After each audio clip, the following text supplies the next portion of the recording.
À tout à l'heure. Europe 1 Soir. 19h, 21h. Stéphanie Demuru.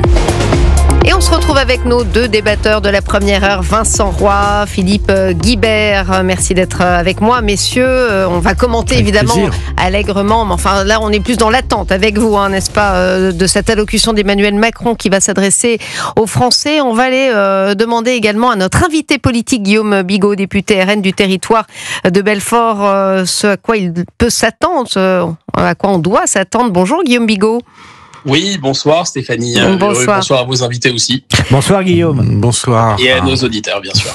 Alors, même question qu'à Thomas Porte, Guillaume Bigot. Est-ce bien nécessaire de vous demander si vous attendez quelque chose de cette allocution du président de la République ? Alors écoutez, je ne vais pas faire durer le suspense, il est totalement intenable. Moi, je n'attends rien, mais je n'attendais rien, faut-il le rappeler, depuis 2017. Et donc, je pense que je ne serai pas déçu et que 67 millions de citoyens ne seront pas déçus non plus. Je dois vous avouer d'ailleurs que sans vous, je ne l'écouterai pas. Donc là, je vais me faire un devoir civique de l'écouter et aussi pour vos auditeurs, mais... Voilà, je pense qu'on est tous un peu fatigués. Il y a quelque chose dans l'attitude du président de la République, et je pense dès le départ dès 2017, il y a une attitude un peu. Il est bien de son époque, c'est-à-dire on voit que les gens se filment, se selfies, ils ne sont plus dans la réalité, ils se regardent dans la réalité. Et voilà. Et depuis son élection, on a l'impression qu'il commente depuis l'Élysée le fait qu'il est une sorte, non pas de président, mais presque de résident de l'Élysée. C'est très curieux. Et là, évidemment, on arrive au bout du bout. C'est-à-dire 2024, c'était probablement une année pour lui. Comment relancer son mandat ? Alors, il avait pour ça, bien sûr, notamment la fin des travaux de Notre-Dame, et il avait cette occasion en mondiovision des Jeux Olympiques, comment relancer son mandat, et il pensait peut-être faire tapis avec cette dissolution. Et je pense que là, on arrive à une année 2025, c'est plus comment relancer son mandat, c'est comment sauver son mandat finalement. Guillaume Bigot, on a compris que vous n'en attendez rien. Néanmoins, est-ce qu'il y a des annonces qui pourraient quand même vous contenter ? On parlait avec Vincent Roy et Philippe Guibert tout à l'heure de cette fameuse dose de proportionnel qu'appellent de leur vœu les membres du Rassemblement national. Est-ce que ça, par exemple, ça vous ferait plaisir en ce 31 décembre ? Vous savez, c'est quelque chose que nous poussons avec évidemment une forte prime majoritaire. Et ceci pour éviter à nouveau un blocage en réalité, parce que cette tripartition, tout le monde l'a constaté. Il est de bon ton d'ailleurs de jeter l'opprobre sur tous les politiques, tous les élus et le président de la République lui-même. Mais en fait, comme disait le général de Gaulle, on a aussi les dirigeants qu'on mérite. Donc finalement, moi, ça peut paraître un peu paradoxal. Normalement, un élu, un député se doit de brosser dans le sens du poil le peuple, chercher ses suffrages, etc. Mais j'ai presque, non pas envie d'engueuler les Français, mais de dire, mais écoutez, finalement, vous avez calé devant l'obstacle, vous n'avez pas voulu finalement d'une rupture et d'un changement. Bah voilà, vous avez un blocage. Il faut sortir de ce blocage. Donc je pense, pour répondre à votre question, que oui, la proportionnelle avec une prime majoritaire, ça pourrait être débloqué. Effectivement, mais il n'empêche qu'il y a eu une forme, comme on dit, de cordon sanitaire, de front républicain, comme les appellent. Ça vous a heurté d'une certaine manière, Guillaume Bigot ? Vous ne vous y attendiez pas ? Je m'attendais pas à ce qu'en effet, il y ait une sorte de peur comme ça, du changement. Et ce front républicain, moi j'appelle plutôt ça un front antipopulaire, pour empêcher finalement que le peuple reprenne en main ses affaires. Ça n'a pas... Si vous voulez, il y avait à la fois un air de déjà-vu, mais en même temps, on a senti quand même que c'était quelque chose qui était quand même très forcé, avec une aspiration qui a été répétée constamment d'ailleurs.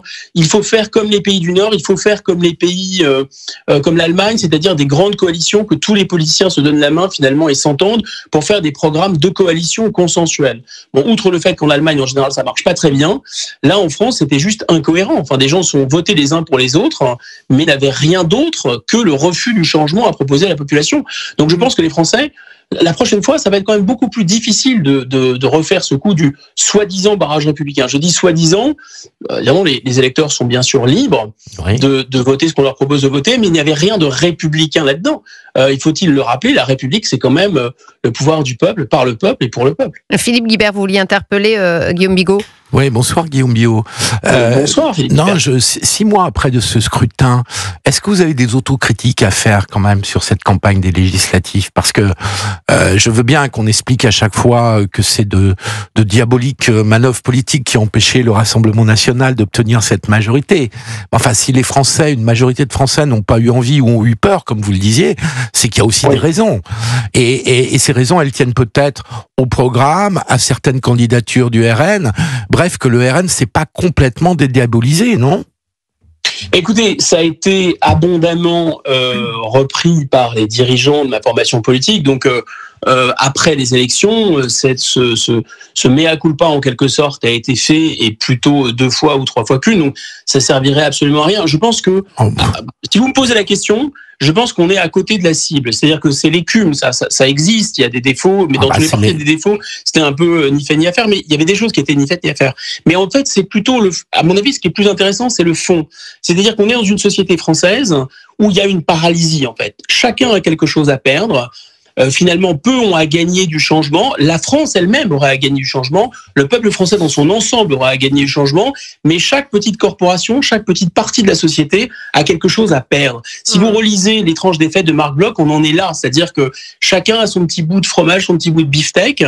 Et le parti des notables joue là-dessus, joue sur la peur du changement. Et finalement, je pense que le cheval s'est cabré devant l'obstacle. Guillaume Bigot, on a entendu les vœux de Marine Le Pen. Elle a évoqué un régime à bout de souffle. Elle prophétie 2025 comme une année décisive. Alors, c'est vrai qu'elle n'explicite pas son souhait de voir le départ d'Emmanuel Macron, mais enfin, on le comprend entre les lignes. Est-ce que vous pouvez nous donner un petit peu le décodeur de la présidente du Rassemblement national? En clair, est-ce qu'elle souhaite vraiment le départ d'Emmanuel Macron, même si elle ne le dit pas franchement? Non, je pense qu'elle ne le souhaite pas en tant que telle, parce que ce n'est pas aux députés de faire partir le président de la République. C'est au président de la République d'en tirer les conséquences dans la logique de la 5e. Et d'ailleurs, je ne sais pas à quoi on va s'attendre, mais probablement ce soir, le président de la République va-t-il, lors de ses vœux, dire que il a enfin compris la position du président de la République telle que définie par la Constitution, c'est-à-dire un peu le domaine réservé, il y aurait beaucoup à en dire, parce que je suis dans la Commission des Affaires étrangères, et aussi le rôle d'arbitre au-dessus des partis, laissant le Premier ministre gouverner. Bon, ce sera ses 8e vœux, donc au bout de presque sa 8e année, ce serait bien de découvrir son rôle. Donc en vérité, pour répondre à votre question, s'il a bien compris son rôle, oui, il devrait en tirer les conclusions et les conséquences qui s'imposent, c'est-à-dire se retirer de lui-même, comme l'ont fait les présidents de la République qui n'avaient plus de majorité, et qui, en plus de plus avoir de majorité, puisqu'on peut avoir une cohabitation, il n'y a pas de cohabitation. Je crois qu'il ne vous fera pas ce cadeau pour la fin d'année, mon cher Guillaume Bigot. Je le crains. Alors, je vous appelle mon cher, pardonnez-moi, on vous a eu souvent en chroniqueur. C'est vrai que voilà, vous êtes passé de l'autre côté de la barrière. J'enlève mon cher. Donc, merci Guillaume. De la force, c'est ce que vous vouliez dire. Guillaume Bigot, on vous retrouve à 20h40 pour commenter cette allocution d'Emmanuel Macron, et avec non, je vous remercie messieurs, c'est vrai, vous partez vous aussi, il est 19h54, Philippe Guibert. On va aller écouter le président. 58, alors non, il me reste 3 minutes, donc ça va, vous pouvez commenter. Non mais alors c'est vrai qu'ils nous le disent pas franchement, mais en fait ils attendent que ça, on est d'accord. Ils sont sur la même stratégie que Jean-Luc Mélenchon, qui est de se dire il va finir par partir, il sera obligé de partir, et nous on est là en embuscade pour remporter la présidentielle. Avec sans doute peut-être un peu plus de crédibilité de la part de Marine Le Pen. Ils sont un peu plus près, c'est vrai. Ils sont un peu plus près, et je pense que Marine Le Pen, si on regarde les sondages en tout cas, a plus de capacité à gagner un 2e tour de la présidentielle aujourd'hui que Jean-Luc Mélenchon. Si la présidentielle a lieu dans 3 ans, qui ne part pas tout de suite. Dans 3 ans, j'en sais rien. Mais nous verrons. Peut-être aujourd'hui, as-tu raison, mais il faut toujours garder mesure et se demander, Mélenchon, combien de divisions? Moi, je suis circonspect, il faut voir comment tout cela peut se passer. Je suis peut-être plus prudent. Sur les chiffres qu'on peut donner hic et nunc, c'est toi qui as raison, tu emportes la main. Mais... C'est-à-dire que Mélenchon a récupéré le Grisby du rôle repoussoir. Vous voyez ce que je veux dire? Oui. Alors, faut dire vrai que bon, il en a fait beaucoup, en faisant le pari que d'être repoussoir pour le système, entre guillemets, c'était pas un problème, parce qu'il allait rassembler tous les gens qui ne supportent plus le système, au point de déraper quand même assez souvent et assez gravement. Dans le même temps, on a été un petit peu surpris quand même, et vous l'avez peut-être ressenti dans cette interview avec Guillaume Bigot, de ce deuxième tour des législatives où... ils n'ont pas digéré. Hein, oui, on le sent, et ils s'y attendaient pas nécessairement, et ça a été sans doute une surprise, Vincent Roy. Le Front républicain ? Oui. Le fait que... écoutez, c'est une surprise, je ne sais pas si c'était une surprise. En tous les cas, ils le prennent comme une surprise. Je ne sais pas si Marine Le Pen n'avait pas imaginé cela. Écoutez, ça fonctionne encore. Vous n'avez pas été surpris du score du deuxième tour, vous, de ces législatives? Dans la mesure. Si, mais dans le même temps, voilà ce qu'avait imaginé, je crois, Monsieur Attal, sans me tromper, a plutôt fonctionné. Voilà, c'était pas ça attendu. A même très bien fonctionné. Au-delà de ce qu'on imaginait. Après, on peut être d'accord avec ce qui fonctionne ou ce qui ne fonctionne pas. Il s'avère que ça a fonctionné. Philippe a pointé un certain nombre d'erreurs commises par le RN. Bon, elles sont là. Sans quoi, ça aurait peut-être fonctionné, mais moins bien fonctionné. Alors, vous parlez de Gabriel Attal, je suis pas sûr. Je pense sous le contrôle d'Alexis de la Fontaine. Je suis pas sûr qu'il ait beaucoup gagné dans cette opération. Non, c'est vrai que. En fait, ce qui est paradoxal, il a évité le pire surtout. Stéphanie, ce qui est paradoxal pour Gabriel Attal, c'est qu'il a plutôt fait une bonne campagne des législatives. Il a été combatif. Il a été au premier rang, alors que c'est pas lui qui l'avait décidé, cette dissolution, c'est le moins qu'on puisse dire. Et c'est plutôt après, à partir de l'arrivée de Michel Barnier, qu'il a donné le sentiment d'être tombé dans une certaine aigreur. Oui. Et je trouve qu'il a raté ce virage-là.